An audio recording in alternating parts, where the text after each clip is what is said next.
नमस्कार मित्रों, स्वागत है आपका हमारे YouTube channel Nilesh study class में। मित्रों, जिस प्रकार हमने पिछली वीडियो में हिंदी गद्य साहित्य का इतिहास देखा था, उसी तरह हम आज आपके लिए लेकर आए हैं हिंदी पद्य साहित्य का इतिहास। हिंदी पद्य साहित्य का इतिहास। तो आइए हम देखते हैं इसका काल और विभाजन कि इसका कौन कौन से कालों में इसका विभाजन किया गया था।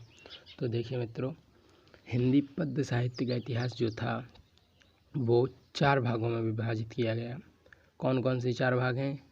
आदिकाल, भक्तिकाल, रीतिकाल और आधुनिक काल।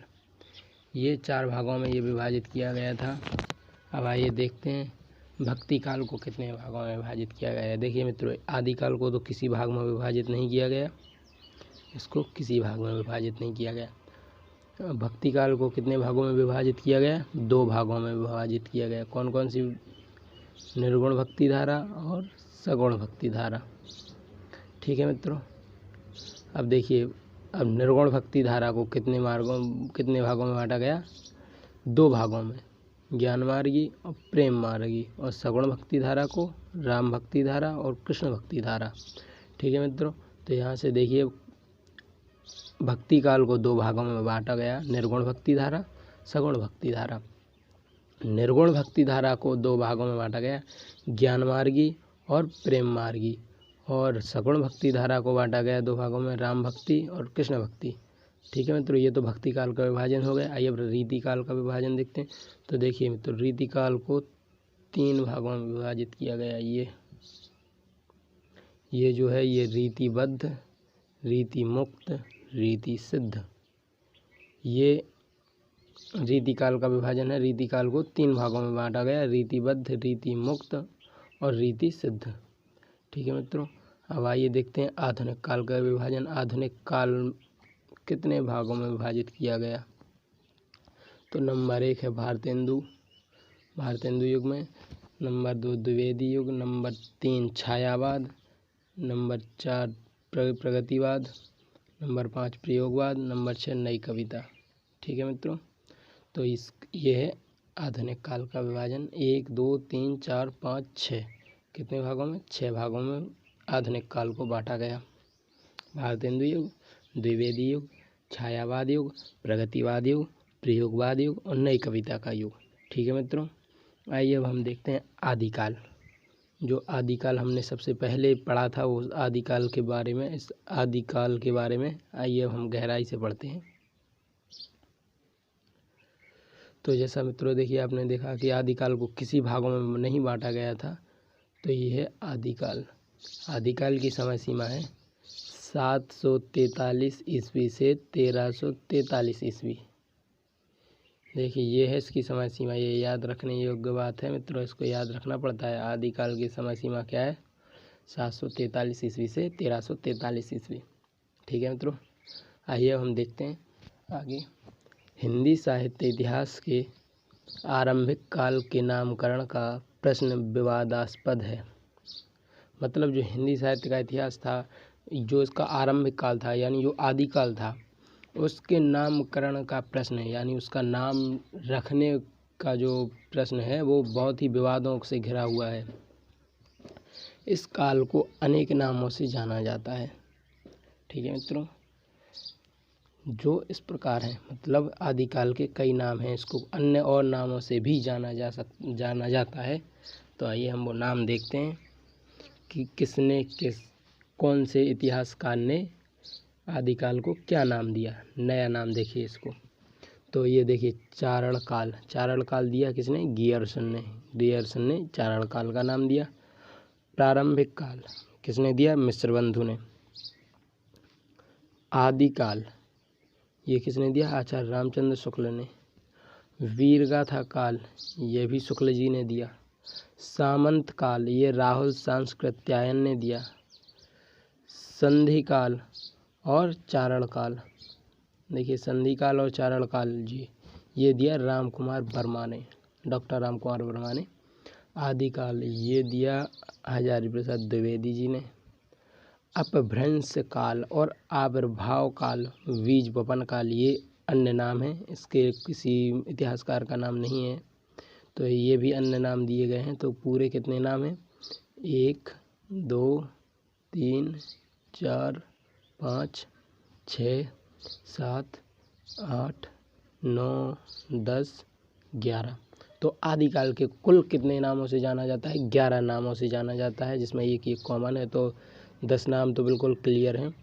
तो ये पूछ सकते हैं कि चारण काल क्या है, किसे कहते हैं चारण काल, और अब ये दुनिया भर की ये प्रारंभिक काल किसे कहते हैं, वीरगाथा काल किसे कहते हैं, चारण संधि काल किसे कहते हैं, ये सब किसे कहते हैं? आदिकाल को। इसकी समय सीमा है 743 से 1343 ईस्वी तक।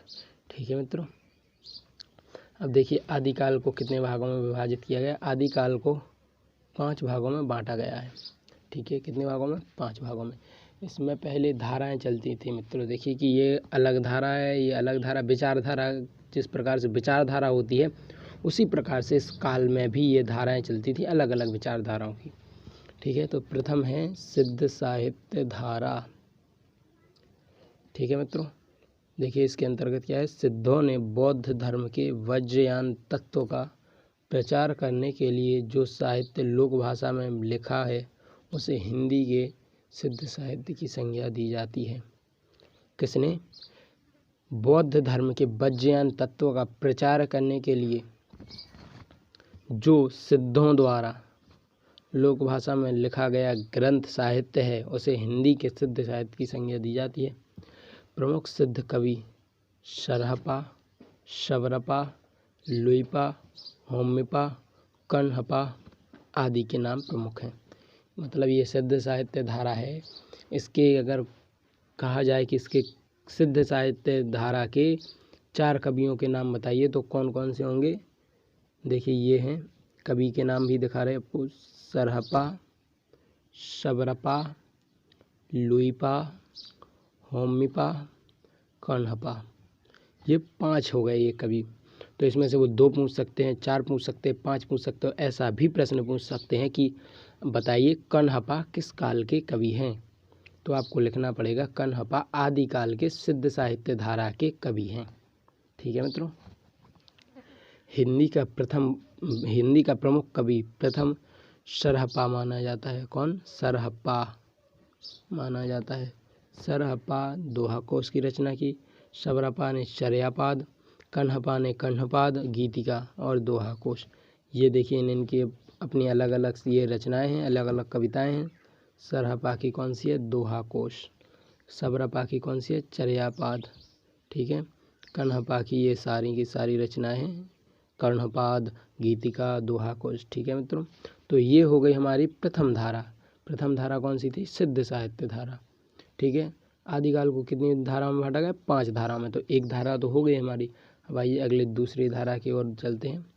तो दूसरी धारा की बात आती है तो दूसरी धारा है नाथ साहित्य धारा। कौन सी? नाथ साहित्य धारा। इसके जो प्रमुख कवि जो प्रवर्तक रहे हैं वो रहे हैं गोरखनाथ। कौन रहे? गोरखनाथ। ठीक है मित्रों। सिद्ध साधना की विकृतियों को सदाचार एवं संयम युक्त करने के लक्ष्य से नाथ संप्रदाय का जन्म हुआ। नाथ साहित्य के प्रवर्तक गोरखनाथ माने जाते हैं। देखिए जो सिद्ध साधना, जो सिद्ध साहित्य धारा थी उसमें कुछ कमियां थीं, विकृतियां थीं। उसको सही करने के अर्थात सदाचार एवं संयम युक्त करने के लक्ष्य से नाथ संप्रदाय का जन्म हुआ। और नाथ संप्रदाय के प्रवर्तक किसे माना जाता है? गोरखनाथ को। ठीक है मित्रों। गोरखनाथ की रचनाएं देखिए, गोरखनाथ की रचनाओं में इंद्रिय निग्रह, वैराग्य, गुरु महिमा, प्राण साधना, कुंडलिनी जागरण, ये शून्य समाधि, ये किनकी रचना है? गोरखनाथ। ठीक है मित्रों। इनकी हैं ये रचनाएं कौन कौन सी? एक इंद्रिय निग्रह, दूसरी वैराग्य, तीसरी ये है गुरु महिमा, चौथी है प्राण साधना, 5वीं है कुंडलिनी जागरण और 6वीं है शून्य समाधि। ये इनकी रचनाएं हैं। ठीक है मित्रों। गोरखनाथ शबदी, पद, प्राण संकलिनी, शिष्यादासन, ये भी इनकी रचना है। ठीक है। अब आइए अगली साहित्य धारा की ओर चलते हैं। तो अगली है जैन साहित्य धारा। ठीक है मित्रों, जैन साहित्य धारा।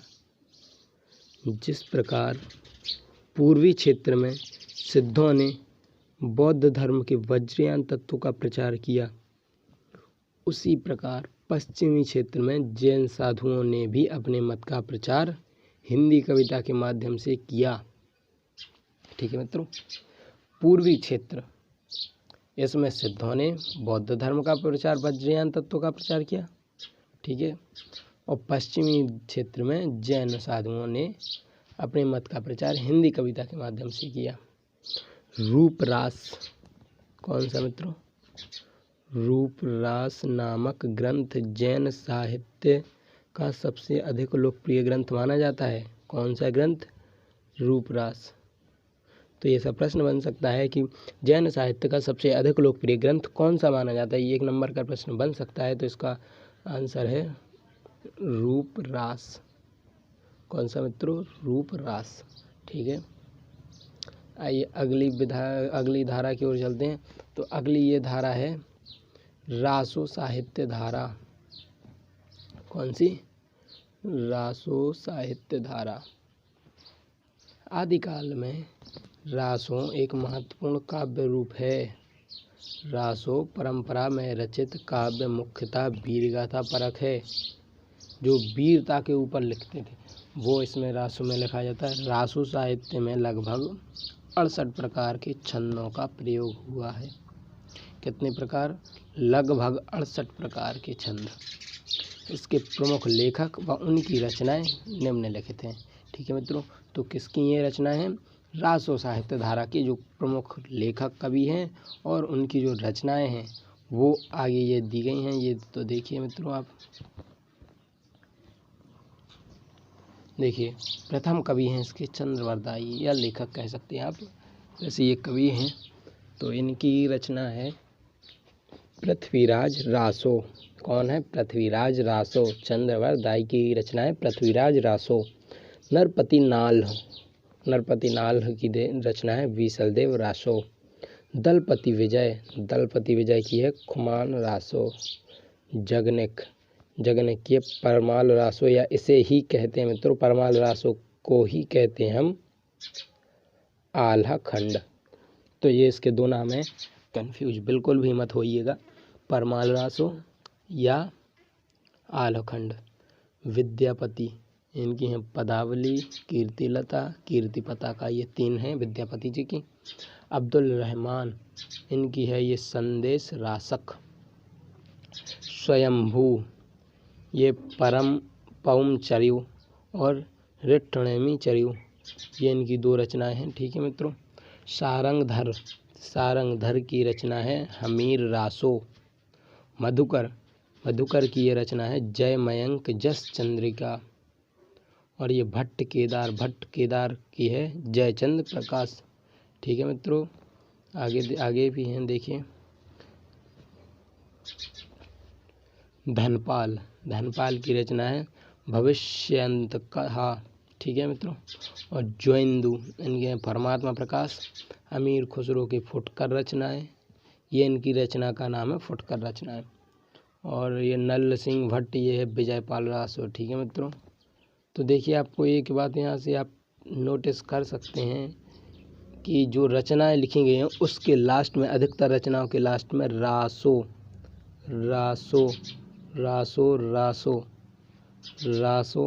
ये दिया गया है। तो इससे हम ये पता लगा सकते हैं कि ये किस साहित्य धारा की है? रासो साहित्य धारा की रचना है। ठीक है मित्रों, तो रासो साहित्य धारा हमारी कंप्लीट हो चुकी है। आइए अब देखते हैं लौकिक साहित्य धारा। ये जो अंतिम है, 5वीं धारा है, वो है लौकिक साहित्य धारा। आदिकाल में बौद्ध एवं जैन धर्म साहित्य के साथ साथ लौकिक साहित्य भी लिखा गया। जैन एवं बौद्ध साहित्य के साथ साथ लिखा गया था ये लौकिक साहित्य। देश भाषा डिंगल में उपलब्ध है। ठीक है मित्रों, कौन सी भाषा में दिया गया है? जो भाषा थी, पहले भाषा चलती थी डिंगल पिंगल। ये भाषा का नाम है डिंगल पिंगल भाषा चलती थी पहले, उसी में लिखा गया ये लौकिक साहित्य। ठीक है मित्रों, अब इसके देखिए कौशलराय वाचक, ढोला मारू का दूहा। अब आइए इसकी विशेषताएं देखते हैं।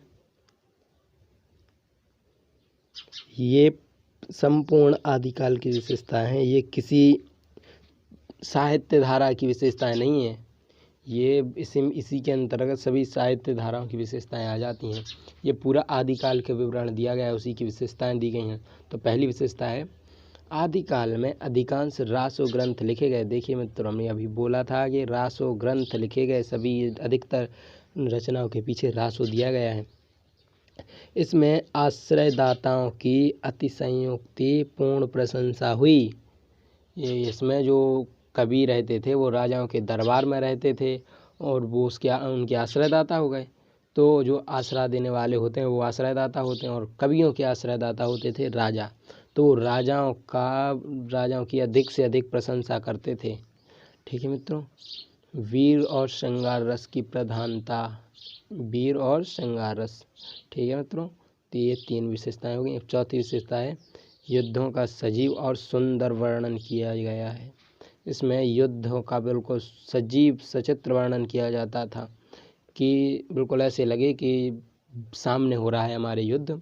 5वीं है काव्य भाषा के रूप में डिंगल पिंगल का प्रयोग हुआ है। देखिए अभी आपको आगे बताया था, डिंगल पिंगल ये भाषा है, एक काव्य भाषा के रूप में प्रयोग की गई है। ठीक है मित्रों, अब देखिए काव्य शैलियों में प्रबंध और गीति शैलियों का प्रयोग किया गया है। कौन कौन सी शैली? प्रबंध शैली और गीति शैली। ठीक है। 7वीं विशेषता है संकुचित राष्ट्रीयता। 8वीं विशेषता है राष्ट्रीय भावना का अभाव। इसमें राष्ट्रीय भावना का अभाव है, चूँकि ये सभी अपने अपने उस समय के राजा थे, वो अपना अपना उत्थान करने के बारे में सोच रहे थे। कोई भी राजा ऐसा नहीं था जो ये सोचे कि संपूर्ण देश इकट्ठा होकर आगे बढ़ने के बारे में सोचे। तो ये राष्ट्रीय भावना का अभाव हो गया था। 9वां है दूहा गाहा छपे पदघड़ी त्रोटक आल्हा आर्य आदि छंद का प्रयोग। ये छंद है। ठीक है मित्रों, आल्हा देखिए ये जगनिक द्वारा लिखा गया, तो ये वही आल्हा खंड है, उसी में ये विधा का प्रयोग किया गया है। ठीक है मित्रों, तो ये देखिए ये हमारा आदिकाल है जो वो यहीं पर संपन्न होता है। कौन सा काल? आदिकाल। ठीक है मित्रों, ये सिर्फ हमारे आदिकाल के ऊपर वीडियो बनी थी। अगली वीडियो में हम आपको भक्तिकाल, रीतिकाल, आदिकालों के बारे में विस्तृत जानकारी देंगे। अगर वीडियो अच्छी लगी हो तो प्लीज़ लाइक कर दीजिएगा और अपने फ्रेंडों में शेयर कीजिएगा, और चैनल पर नए हैं तो चैनल को सब्सक्राइब करना ना भूलिएगा। धन्यवाद। जय हिंद, जय भारत। धन्यवाद।